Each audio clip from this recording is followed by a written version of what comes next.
महिपतने प्रियाला चक्क जमिनीत जिवंत गाडलंय। श्री स्वामी समर्थ प्रेक्षकांनो, आता सायली म्हणते महिपतवर पुढचा घाव खूप लवकर करावा लागणार आहे रविराज काका। तर रविराज म्हणतात, महिपत सारखी माणसं सहसा घाबरत नाहीत, पण चुका नक्की करू शकतात। इथे दुसरीकडे प्रेक्षकांनो, तुम्ही सुद्धा बघून शॉक व्हाल की महिपतने आणि त्याच्या गुंडांनी प्रियाला जंगलात नेऊन जमिनीत खड्डा खणून उभं केलेलं असतं व तिला जिवंत गाडणार असतात। प्रिया जोरजोरात ओरडत असते व रागातच म्हणते की तुम्हाला कोणीतरी फोन करून धमक्या देतं आणि पुढचा मागचा विचार न करता तुम्ही मला इथे मारण्याचा प्रयत्न करताय।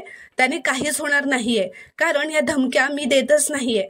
तर इथे दुसरीकडे अर्जुन रविराजला विचारतो की जर एखादा गुन्हेगार काही बोलत नसेल, गुन्हा कबूल करत नसेल तर काय करायचं। तर रविराज म्हणतात, अशा गुन्हेगाराला आपण त्याने ज्या जागी गुन्हा केलाय त्या जागी घेऊन जातो आणि मग बऱ्याच वेळा नकळत तो व्यक्ती स्वतःच आपल्याला गुन्ह्यापर्यंत घेऊन जातो।